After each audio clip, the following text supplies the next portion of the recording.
Let's quickly move and take a look at some global market action now. Wall Street opened lower as investors look ahead to September's payrolls report due later this week, while tension in the Middle East persists now.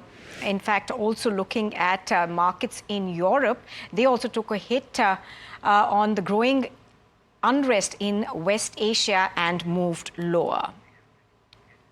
Let's in fact go across to Michael Ingram. He's an independent market strategist who's joining us on the broadcast. Good evening, Michael. Thank you for joining us. To begin with, the situation in the Middle East, not finding favor at all with any markets. India was really bad today. It was a sea of red. What's your view in the medium term, at least, and the short term? Well, there's certainly been some market jitters generated by, the most recent developments in the Middle East. Though I'd have to say this is part of a rolling series of events of, should we say, heightened geopolitical tension. We've still got this slow burn situation with China, Taiwan agitating in the South China Seas, certainly being very aggressive to some countries such as the Philippines. The Russia-Ukraine war is in its third year. And we're almost at the 1-year anniversary of the Hamas attack against Israel. So all of these things have been burning in the background. I think just as an observation, what we tend to see in terms of the financial market reaction is a reflexive move, usually as some sort of sell-off and a flight towards safe haven assets such as gold, perhaps as bonds, perhaps the US dollar. And then after a relatively short space of time, everybody seems to forget about it. It just becomes background noise, and then the markets carry on. Not obviously, you're pointing to some fairly sharp sell-offs today, but if you look back even during the course of this year, I mean, equity markets, for instance, done far better against a much firmer US rate environment than I think anybody had forecast.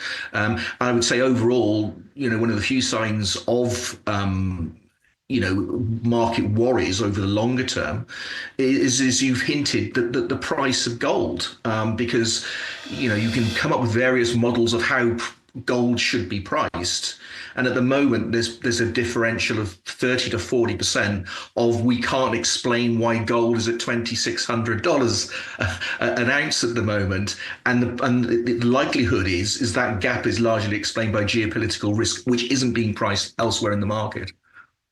Oh, yes, absolutely. Now, we just wanted your view on how, Indian markets could react further tomorrow. Of course, today wasn't a day that anybody loved, but the volatility index in India, was spiked to about 10% and went up to 15 and then came back. So what's your sense on that? Well, I mean, it is. There are a number of dynamics, I think, which are specific to India. And one is that the economy and the market has done extremely well this year. So there are profits to take. The other thing, which you also mentioned in your preamble, is, from the perspective of developing market, emerging market investors, there has been this sort of very crowded trade, as we say, in India. China has largely been considered to be uninvestable, but we did have this relatively large stimulus program announced about a week ago, which has caused that rotation to turn over. So at the moment, the technical, shall we say, are favouring China over India, and that will I think take some time to resolve itself. I think ultimately, however, I mean, the problems with China are actually quite structural. I think the stimulus program that has been announced actually is no more than a band-aid on a rather more serious injury.